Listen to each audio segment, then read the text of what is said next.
catholiques praticiens parce que vous savez, il sévit une masturbation spirituelle, surtout sur la toile. Il y a des Congolais qui pensent que un des nôtres qui a été incapable de diriger l'archidiocèse de Kinshasa, je parle sous réserve de tous les prêtres de l'archiquine, c'est lui qui s'est amélioré ou qui s'évertue à chaque fois à tenir des propos désobligeants, voire même des propos mensongers. Vous voyez, dernièrement, il venait de mentir que les catholiques sont traqués. Vous êtes catholique, est-ce que vous êtes traqué? Non. Mbosso est catholique, Mende est catholique, il y a plusieurs... Katumbi est catholique. Katumbi est catholique, je ne vois pas il est contraint à l'exil.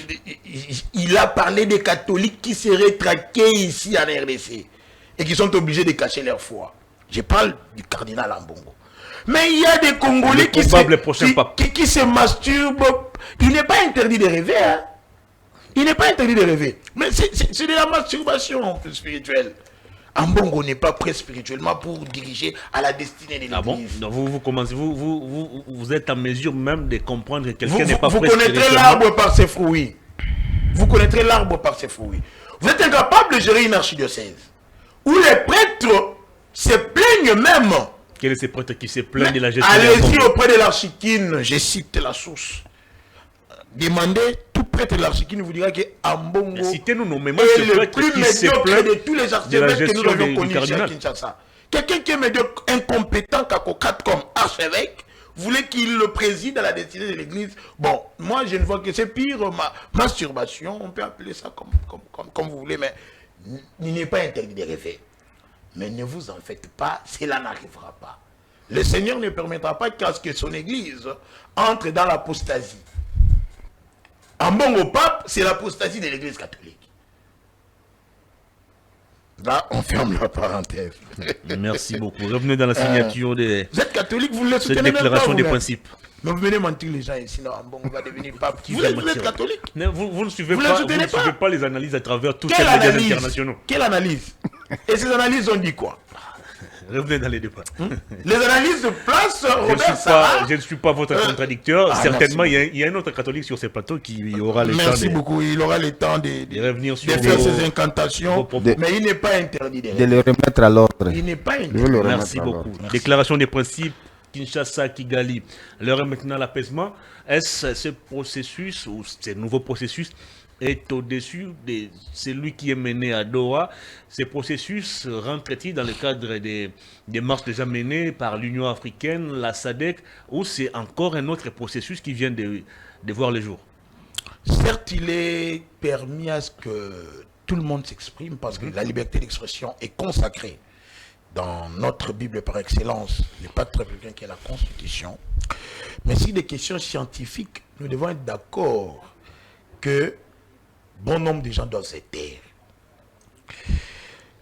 Le pacte qui a été signé, c'est un pacte, un vœu, un pacte d'intention, un avant-projet d'un accord, ce qu'on appelait la déclaration de principe. Exact. Dire que le président public fait Antoine Chilombo braderait le minerai de la RDC au prix de sa survie politique relève d'un alphabétisme inouï. Je sais pas.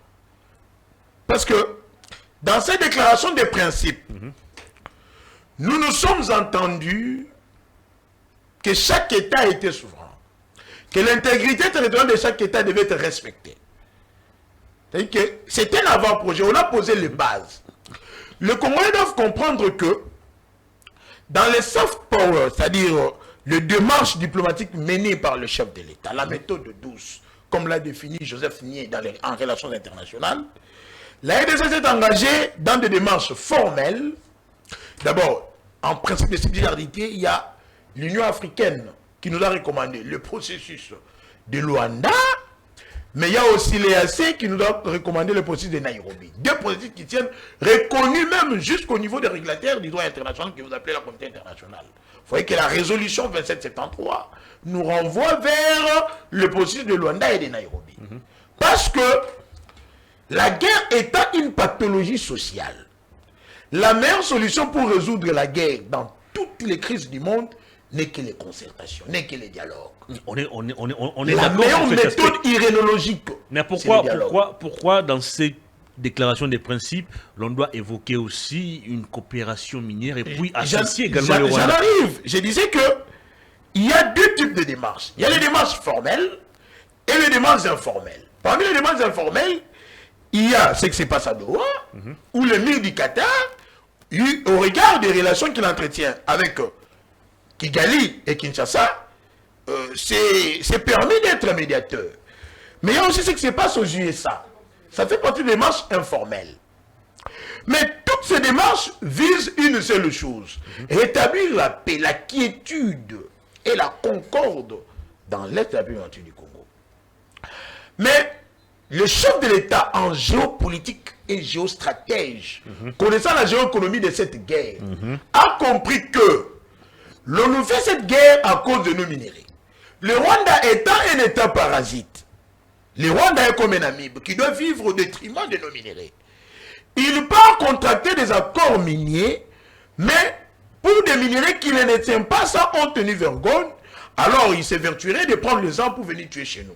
Pour arrêter cette hémorragie, Il faut hypothéquer nos minéraux. on n'a pas hypothéqué les minéraux. C'est là où vous n'expliquez pas très bien aux Congolais. Parce que lorsqu'on reconnaît l'indépendance du Congo, lorsqu'on reconnaît le souverainisme de notre État, lorsqu'on reconnaît l'intégrité de notre État, c'est une coopération pour sécuriser nos minéraux. Et nous voulons la sécurité publique. Est-ce Vu que que en relations la RDC internationales, comme État n'est pas en mesure de sécuriser ces minéraux? attendez. En relations internationales, tous les reportent que sur les intérêts, alors nous sommes tournés vers cette puissance économico-politico-militaire du monde qu'est les États-Unis, à travers une coopération bilatérale. Nous sommes en coopération avec la Chine, qui exploite nos minéraux depuis belle lurette. Est-ce que nous avons bradé nos minéraux aux Chinois? C'est-à-dire que là, les États-Unis viennent avec un partenariat gagnant-gagnant, où la RDC va se retrouver en matière de sécurité, en matière d'économie, en matière hydroélectrique, parce qu'on a défini cela dans ces déclarations de principe. On n'a pas dit que on va donner le minerai gratis et que la RDC ne va rien bénéficier en retour. Alors, le rôle du Rwanda, vous chutez par cette question parce qu'on doit passer la parole à Maître Padou. Le rôle du Rwanda dans cette coopération ou dans cette signature, dans la signature de cette déclaration, sur l'aspect bien évidemment minier, qu'est-ce que le Rwanda vient faire? Merci Le Rwanda beaucoup. qui n'a pas de mines. Une très bonne question. Le Rwanda restera éternellement notre voisin. C'était Mobutu qui avait vu juste. Je crois en 94 ou 91, je ne me souviens pas la date, en créant la CPGL, la communauté économique de pays Des Grands Lacs. du Grand Lac. C'est l'idée de Mobutu avec Habyarimana. Parce qu'il avait compris que le Rwanda aura un problème de territoire. Le Rwanda aura un problème d'économie. Le Rwanda n'a pas de minerais. Le Rwanda n'a pas de sous-sol. Il faut créer une zone de libre-échange. C'est pour cela qu'on a créé la ZELCAF. C'est-à-dire que lorsque la sous-région sera pacifiée, les coopérations bilatérales doivent répondre avec ces pays voisins pour qu'ils bénéficient aussi de l'essor du Congo. Rappelez-vous ce que Franck Fanon a dit. L'Afrique ayant la forme des rêves dont la gâtette se trouve où? Au Zaïre, au Congo. C'est-à-dire que le développement du Congo va amener aussi Moutatis Moutandi, le développement du Rwanda et celui de l'Ouganda et autres parce qu'ils font Merci partie de la beaucoup. sous-région. C'est-à-dire que le Rwanda ne va bénéficier que à travers de coopérations bilatérales. Là maintenant, on vient couper, arrêter cette hégémonie qui sont celles du Rwanda. Il ne va plus voler nos minéraux pour aller les revendre. Il ne sera plus obligé de venir violer, piller, tuer. Parce que c'est 18 millions de morts. Plus de 107 fausses communes. Des millions de femmes violées, des enfants laissés orphelins. C'est-à-dire que Tshisekedi n'a pas bradé les minéraux du Congo. Très bien. Tshisekedi a conclu un deal qui va phagocyter d'une manière définitive Très bien. une globaux, cette insécurité qui dure il y a de cela plus de 30 ans. Merci beaucoup. Donc l'histoire est que c'est avec Félix Tshisekedi qu'on a conclu les accords pouvant terminer Pour cette brader. guerre. Merci beaucoup. Allez, Maître Padou. Brader, parce que peut-être qu'ils ne comprennent pas brader, c'est un mot Merci, français qui merci, signifie merci, quoi? merci. Céder quelque chose à n'importe Vous quel n'enseignez prix. pas la grammaire ici, merci. Mais non, on doit Merci enseigner beaucoup, merci. à ces illettrés Merci, scientifiques merci, merci. qui s'en prennent au chef de l'État. Merci beaucoup. Allez. Maître Padou, vous avez la parole.